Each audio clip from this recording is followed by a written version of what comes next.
సంగారెడ్డి జిల్లా కేంద్రంలో రాష్ట్ర ప్రభుత్వ దిష్టిబొమ్మ దహనానికి యత్నించిన బీఆర్ఎస్ పార్టీ శ్రేణులు అడ్డుకున్న పోలీసులు అసెంబ్లీ నుండి ఎమ్మెల్యే జగదీష్ రెడ్డిని సస్పెండ్ చేయడాన్ని నిరసిస్తూ BRS party working president KTR ఆదేశాలతో ఎమ్మెల్యే చింతా ప్రభాకర్ సూచనల మేరకు నిర్వహించిన ఈ నిరసన కార్యక్రమంలో బీఆర్ఎస్ పార్టీ పట్టణ అధ్యక్షులు నర్సింహులు, బీఆర్ఎస్ పార్టీ నాయకులు శ్రీధర్ రెడ్డి, శ్రావణ్ రెడ్డి, పాండురంగం, నజీం, విఠల్, ఆంజనేయులు, సమీ, శేఖర్, పరశురాం, అఖిల్ తదితరులు పాల్గొన్నారు.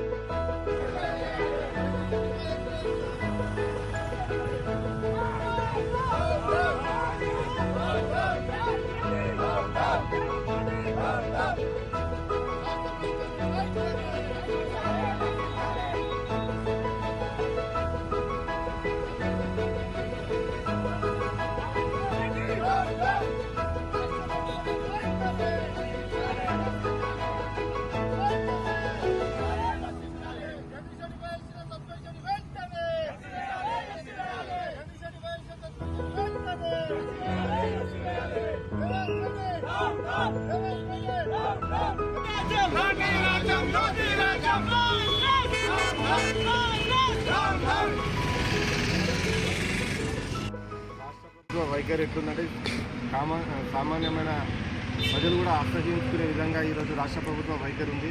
ఈరోజు ప్రశ్నించే వాళ్ళను ప్రతినిత్యం ఏదో రకంగా అడ్డుకుంటూ మరి అరెస్టులకు గురి చేస్తూ మరి ఇబ్బందులకు గురి చేస్తూ అదేవిధంగా ఈరోజు అసెంబ్లీలో కూడా నిన్న మరి జగదీశ్వర్ రెడ్డి గారు మాట్లాడుతూ ఉంటే దళితుల్ని అవమానించారని ఒక ఇష్టానుసారంగా వాళ్ళే ఈరోజు అవమానించారని చెప్పి సభ నుంచి సస్పెండ్ చేయడం జగదీశ్వర్ రెడ్డి గారిని ఇది సరైన పద్ధతి కాదు.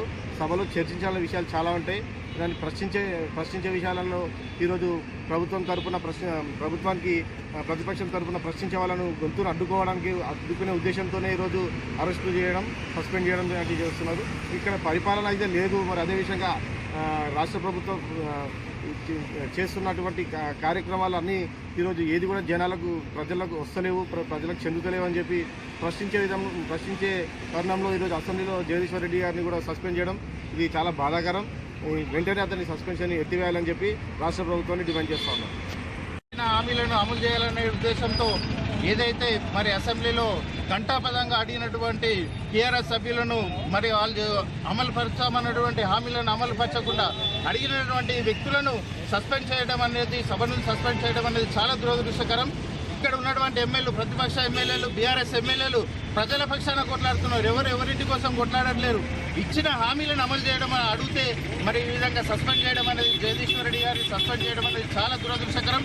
వెంటనే వారిపై సస్పెన్షన్ను ఎత్తివేయాలని, ఈ విధమైనటువంటి దుర్మార్గ పాలనను మీరు కొనసాగిస్తే రాబోయే ఎలక్షన్లలో, స్థానిక సంస్థల ఎలక్షన్లు కానివ్వండి, గల్లీలలో కూడా మిమ్మల్ని నిరనీయమని మరొకసారి హెచ్చరిస్తూ, అంతేకాకుండా మీ యొక్క మొండి వైఖరిని మీరు అమలు చేస్తామన్నటువంటి హామీలను అమలు పరచకుండా ప్రశ్నిస్తున్నటువంటి మరి ఇద్దరు యువతులను కూడా, ప్రెస్ వాళ్ళను కూడా అరెస్టు చేయడం అనేది చాలా దురదృష్టకరము.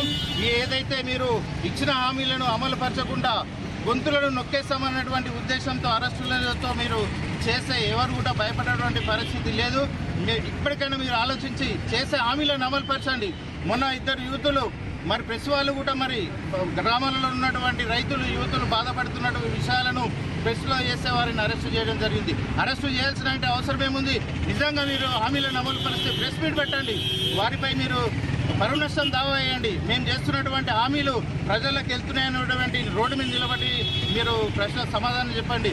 మీరు యువతను మోసం చేస్తున్నారు, రైతులను మోసం చేస్తున్నారు, మహిళలను మోసం చేస్తున్నారు, మొత్తంగా రాష్ట్రాన్ని దివానా తీసిరు.